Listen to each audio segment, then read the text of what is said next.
My name is Adrian Nantchev, and this channel is all about helping you become a remarkable entrepreneur. So this podcast, Become Remarkable, is all about bringing people from around the world, whether entrepreneurs or not, to talk about their story, their journey, their experience, and what difference they're making in the world.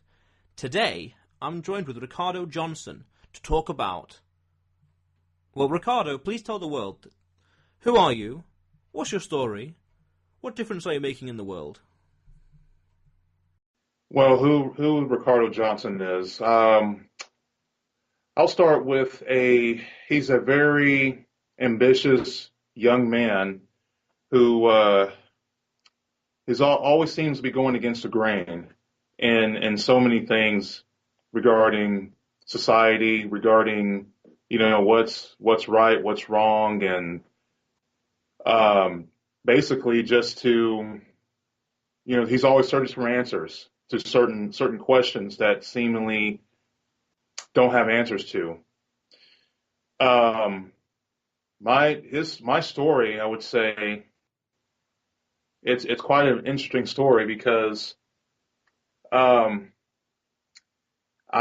just was one of those guys who for many years that just wanted to really destined to do big things, and just got into the whole how do you say American dream, where you go to school, you go to college, you get a job, buy the house, buy the car, get married, rack up a bunch of debt, then you die.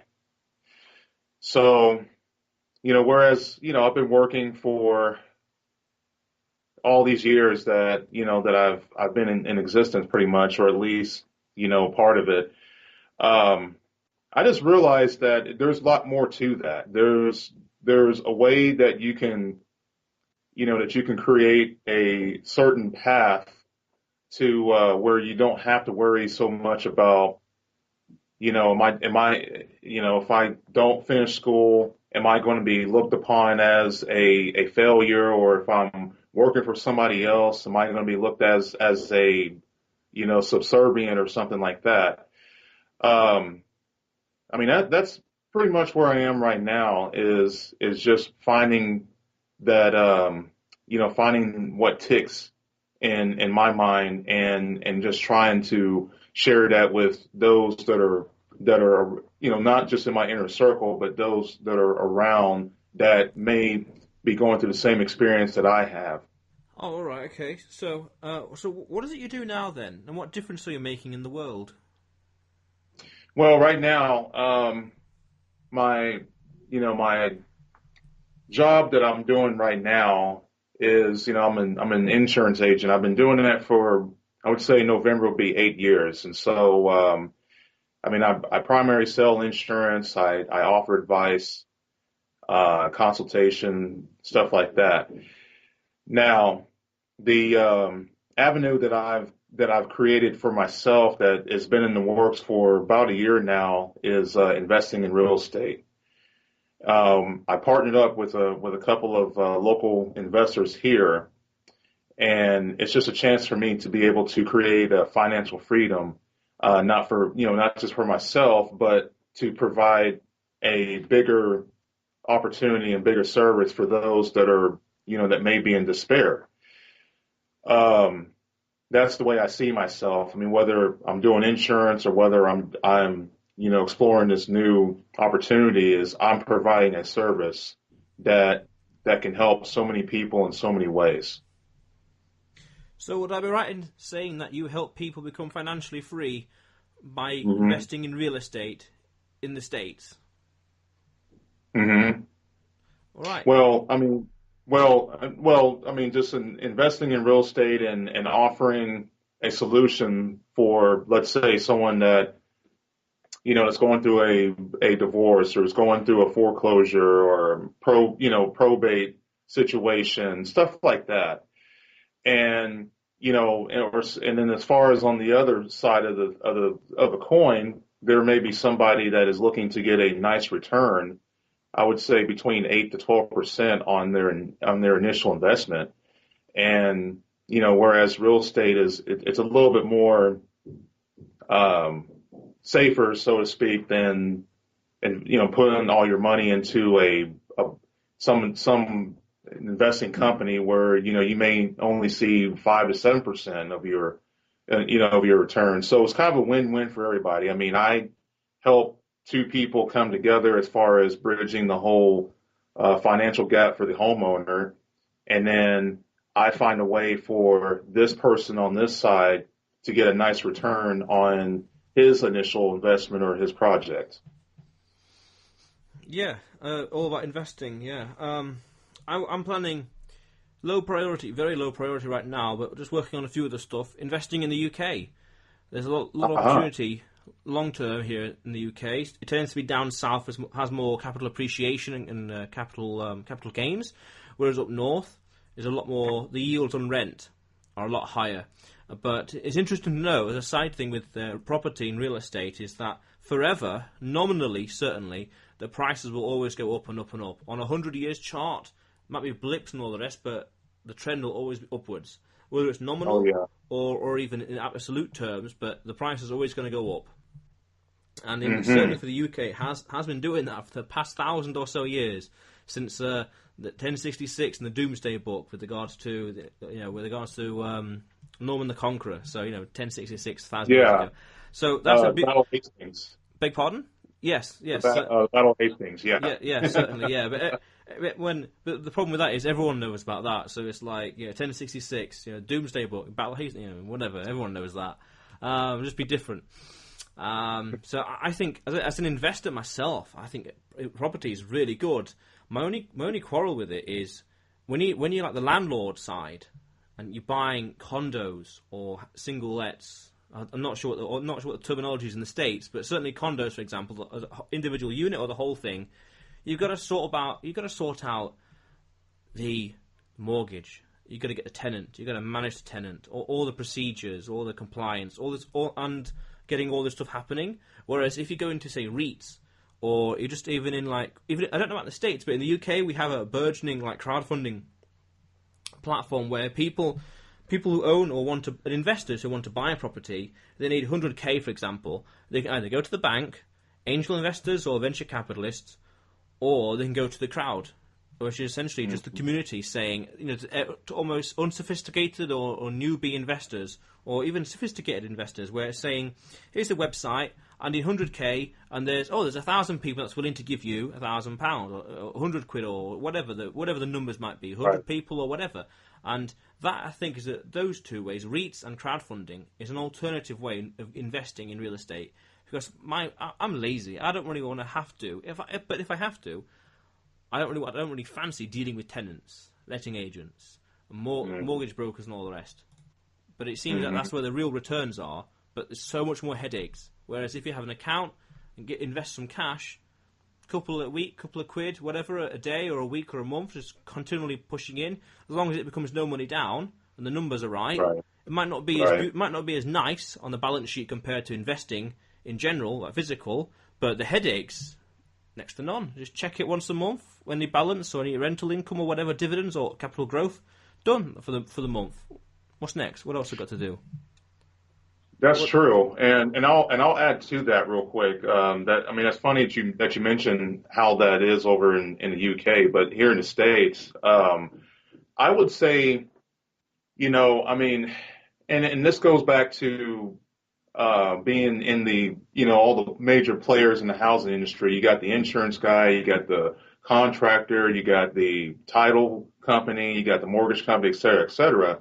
So I look at it as an opportunity. I mean, you're creating jobs.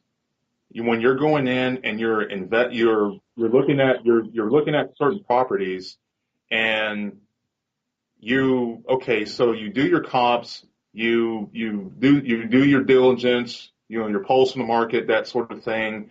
And if this certain property makes sense, and if it's something that you can turn around and either do a wholesale or most cases people do a rehab, then you're essentially creating opportunities for these other players, whether it be the real estate agent, mortgage broker, those people all in place for them to do their job in order to make this whole transaction happy, or I mean, not happy happens. Excuse me. So I look at it like that. I look at it as you're helping the distressed homeowner in one way. You're providing jobs. You're stimulating the economy, and you're creating a path to financial freedom.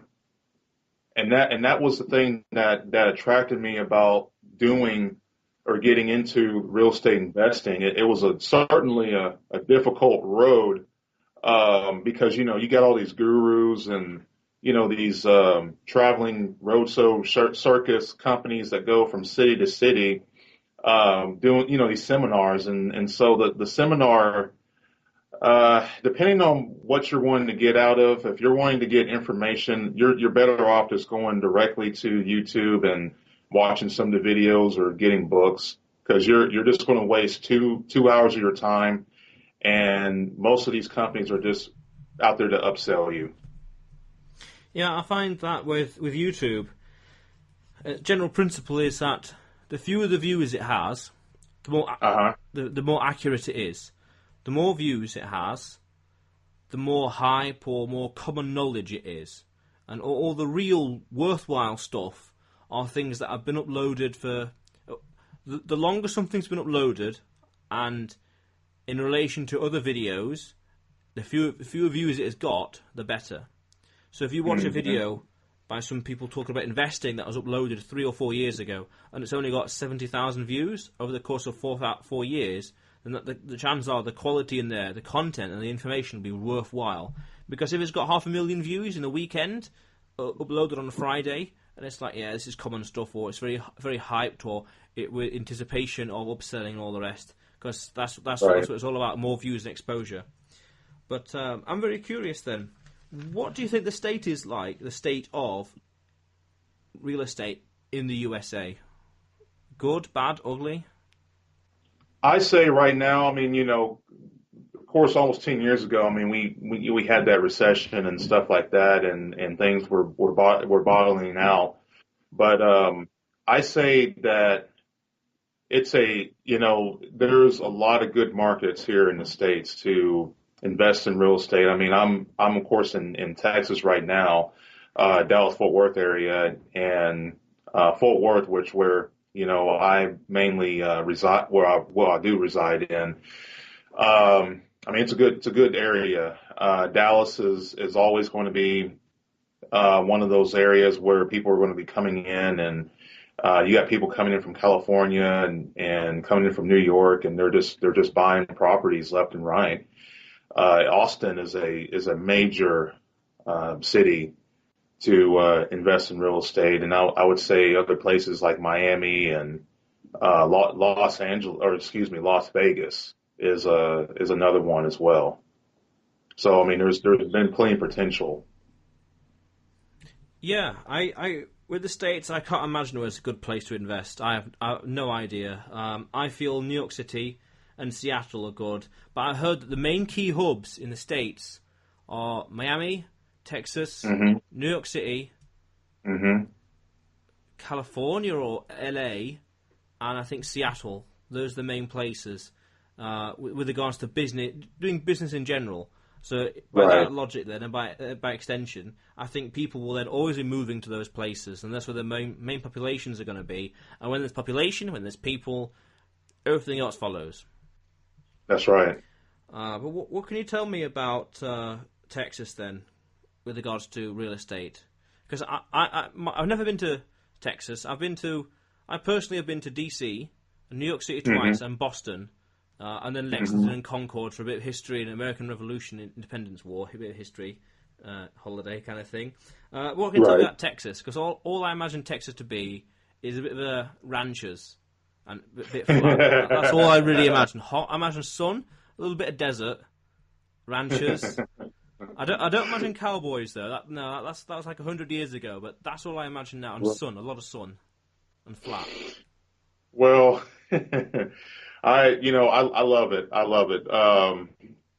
I'll tell you this about Texas. It's been long synopsis with the whole cowboy image. I mean, ever since the cowboy revolution back in um, I would say mid to late 1800s. So Texas itself, I mean, there's so many different geographic landscapes. You got East Texas, which is mainly woods, piney woods, swamp, marshlands. And if you travel a little way south, you'll be on the coastal region of the state where it lies parallel to Gulf of Mexico, and then you can go up north where you'll go through the prairie flatlands, and then finally out west is where you got the desert. So depending on what part of the state you're in, I would say the northern through the eastern, southeastern part is generally going to be more humid than western Texas. Western Texas is going to be more dry and just very rigid, so to speak. Yeah, that sounds about right, because you got Nevada, Arizona, and Vegas in the middle of the desert as well over there, and Rocky Oh yeah. Mountains, or was that more further north? The Rocky Mountains is a little more northwest. So it's funny because we get see what happens in Texas is that we get the cool air that comes down from Colorado from the Rocky Mountains, and then the warm moist air from the Gulf of Mexico, and so that's how we always have these storms and all the humidity and the cool air that's colliding together, and then boom, we get a lot of wind, we get a lot of hail, we get rain and tornadoes and all that stuff. Mm. Yeah, 'cause when you say tornadoes, I imagine like Oklahoma and Kansas and all the rest. But I'm just very curious because you said, I've heard this before, but people from California and NYC, they moved to Uh-huh. California. Why is that, you think? Why that migration? Why do you You're, think that you're you're happens? asking you're asking why people are moving to California or why people from California are moving to Texas? Why are people coming from California and NYC to Texas? Oh, well, because of the economy, because of the cost of living in Texas is extremely reasonable than those two places. So, most of those people that come in from California or from Texas, I mean, they're either coming in to completely move or they're looking to buy properties and hold them basically because they know Texas is just a hot market and there's no state income tax here. So there's just a lot of opportunity for people that are coming from particularly those places to really make a niche for himself here in our great state. I never knew about the no state income tax. I never knew about that. But with regards to the cost of living, and in theory, things are going to be cheap. Food, Right. clothing, gas, rent, that'll be cheap as well. Wouldn't that also suppress the housing market? Wouldn't that mean that more people are renting than buying? How does that affect the real estate investor that's wanting to invest in Texas? Well, you have to really know what the market is doing because I'll say this real quick. Austin, even though that Austin is really the primary place where a lot of people from California are coming in, and they're not just buying houses. I mean, they're buying condominiums. I mean, it's just insane what's going on in downtown Austin. It reminds me a great deal of Dallas, the way that you're seeing all these skyscrapers that are being built up, and these are all condominiums. I mean, these are multi-million dollar condominiums that they're putting up.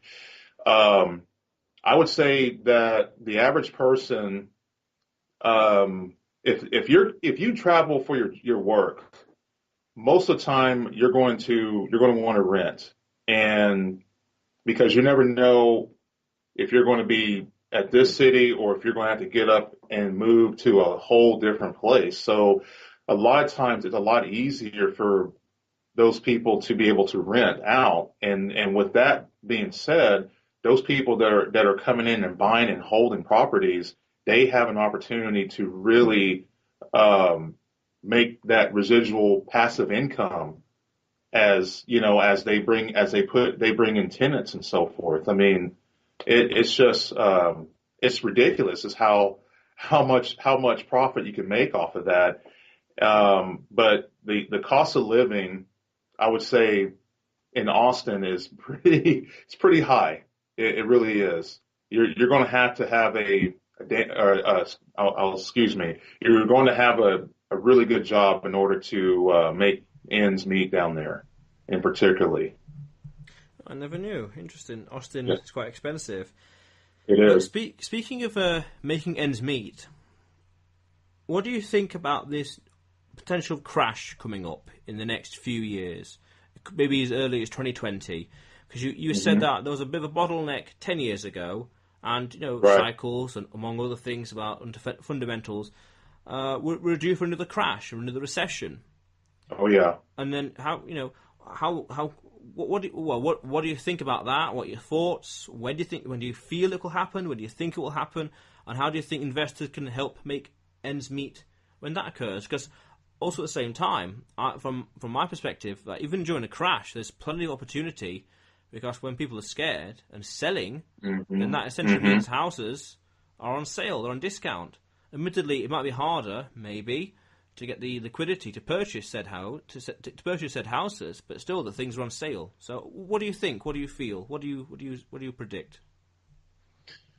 There's no question that we're going to be due for a recession, whether it be 3 years from now, or 5 years, or 10 years from now. I mean, it's the inevitable. I mean, it happens. It happens. I mean, it's part of what we deal with. I mean, we almost had another Great Depression a few years ago, but we managed to get beyond those circumstances and keep the economy stimulated. But I think what you're going to see is that if we do have a recession, there are going to be people that are going to be scared, and there's going to be a lot of properties that are going to be available at a very discounted rate. And you're right. I mean, it may be harder to move, but I think at that point it would be best for investors to look into holding on to the property and getting tenants in, and so they can continue getting that residuals coming in. I mean, because you got to look, you got, if you're holding properties, you got your taxes, you got the mortgage, you got all these other expenses that just add up every second of the day. And so that will probably be the best option, is just to buy and hold, if that were to happen, which I believe it will happen sooner or later. Yeah, because I think as I said earlier, on a 100 years chart, the price, even if you just ride it right through it, you just buy something Hmm. before the crash and just ride it out. In the long term, you'll still be better off, because Right. well, when things are cheap, everyone buys it up one way or another. It gets bought up, and eventually the market recovers, and hey, you're back to where you started, or you're better off than where you started before the crash. But Hmm. you mentioned that you nearly had a Great Depression a few years ago. Could you elaborate on that a little bit, please? Well, I know back in the late '80s. I mean, we were on the verge. The stock market crashed and all that stuff. But I think it was, if I'm not mistaken, it was during President Obama's term. I think it was his first term, and the government. No, actually, I take that back. That was his second term. That's right, because the government shut down. Yeah, the government shut down. I mean, it just completely shut down. But his first term, we had a recession that was so bad that the bubble almost burst. And I mean, the prices were going down. Um, People were defaulting on their mortgages, because now you got to understand the banks that were giving out loans to people that didn't really qualify for them, they would default on it, and then that kind of contributed to the recession, and so the banks had to be bailed out. And then here we are a few years later, and then President Obama's second term, we deal with the government being shut down. Yeah, I believe that was October 2014 when it was shut down for a month. Because I remember when that happened, some of the banks in the UK put on new rules with regards to withdrawing money and taking money out of the bank and out of the country as well. And I was curious as to how this policy change would affect me and what that meant later on, because the banks were predicting that was going to happen again, and I believe it nearly happened again recently as well, but it was averted, or a year and a half ago or something. The debt cliff, I believe it is, or just before Obama, a year ago or a year and a half ago, something like that again occurred. The debt cliff, something or other. But yes, so yeah, these things do happen, and it's just the way I see it is out of your control. So what do you control that can minimise or create a contingency so as to avert or dampen the effects of said closure or said shutdown? Mm-hmm. But what is it you're working on now, and what's next for you? Well, right now, again, I am working on creating opportunities, multiple streams of income, because, in today's world, you just cannot rely on just one income. And, I felt that something was not right about a year or so ago, and just had to make some changes. I'm continuing making daily changes that's going to not only just improve me as a better person, but just being able to really realize, the potential of what I could provide outside of, these walls that I'm in right now. So, as far as that, I'm working on, I also act and I produce in film, short films and feature films. I've done several in the last 7 years now, and it's just a fun way just to kind of be in that world, whether you're acting or producing or directing, and it's just another way of not only it's creating another source of income, but it's just creating another outlet to kind of get away from the norm, so to speak. Yeah, definitely. I personally would like to write some fiction work. Right now, I'm in the middle of writing my second book, non-fiction, on marketing and content marketing. And I want to write fictional work, because it's a nice little outlet. It's fun, looks fun, and every now and then just watching some videos just to understand the basics of it, the storytelling, the structure, and all the rest, and listening to people like George R.R. Martin talk about what he does, and J.K. Rowling, what her strategies are and stuff like that, to just bring it all together. And films as well, yes. Yeah, I want to do that for a short while as well. It still could do, but I've not thought about it in months and months. Very low priority. But what kind of films were you in? And what did you write? Well, I didn't necessarily write them. One film that I was in, it was called Madison Lane. It was actually a feature film, and it's a story about a woman that was dealing with multiple personality syndrome or disorder. And so I played her love interest, her boyfriend, and had to pretty much deal with a lot of the stuff that she was going through. But it started when she was a child. Why she created this other alternate personality, and it was a fun project that we worked on. It took about a year and a half or so, but we had a lot of ups and downs, hang-ups and everything, but we got it all finished. It got premiered here in Dallas, and then it also premiered in Houston as well. So it's actually, I have a friend of mine. He actually has it on his station because he runs a online streaming company. It's called Stream Now TV.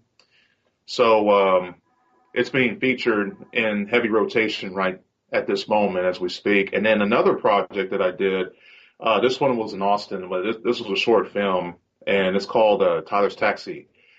I played a disgruntled cab driver named Tyler, and I get into this. I pick up this passenger, and we get into this heavy conversation about faith and God and all that sort of thing. You can find that on Amazon Prime as well.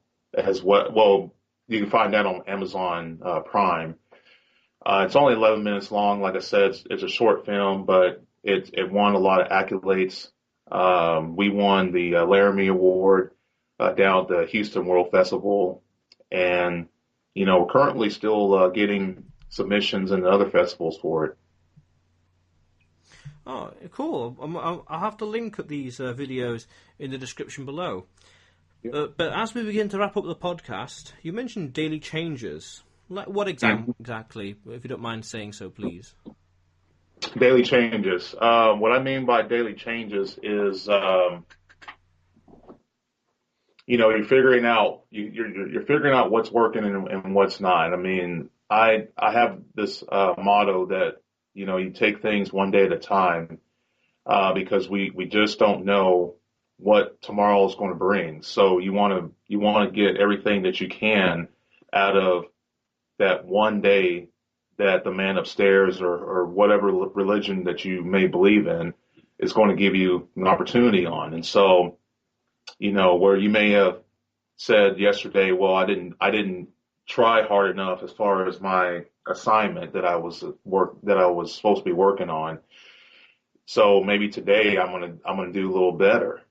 Or, you didn't get a chance to say I love you to your significant other that yesterday, and so maybe today you want to get her a love letter and write something in regards to how much she means to you, that sort of thing, and it doesn't stop from there. I mean, there's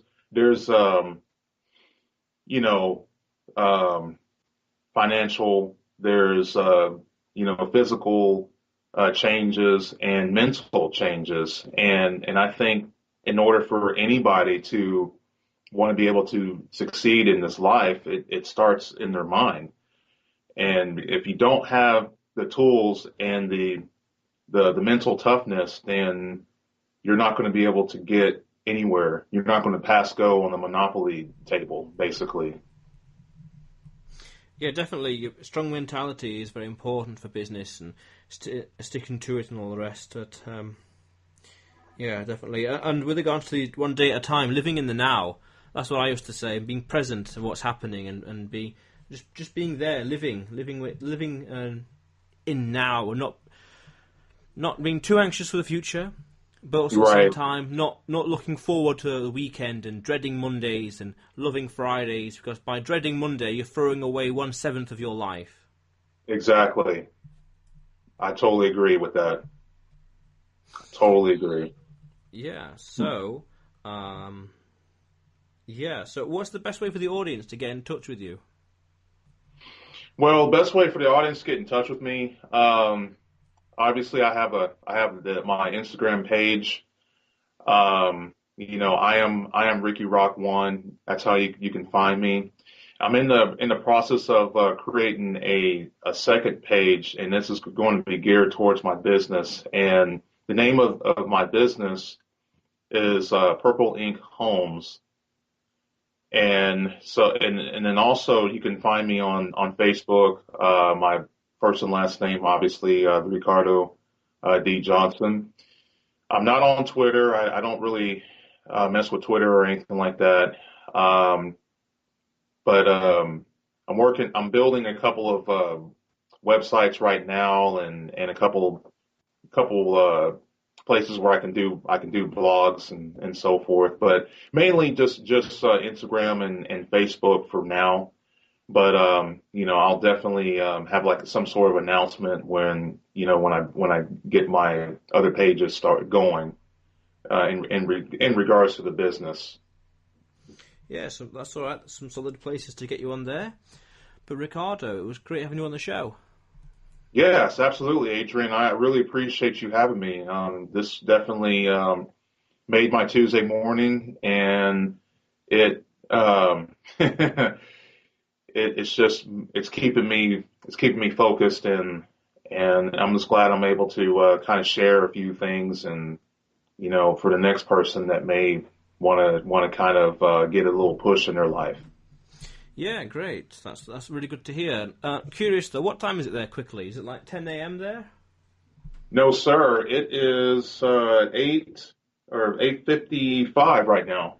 Right. Okay. Hmm. Well, that's pretty cool. But anyway, it was great having you on the show. Well, thank you very much. I appreciate it. And ladies and gentlemen at home, if you haven't already, click on the subscribe button below and press the bell notification right next to it for the latest uploads. And because remember that this channel is all about helping you become a remarkable entrepreneur. So go out there today and do something remarkable. How cool is that?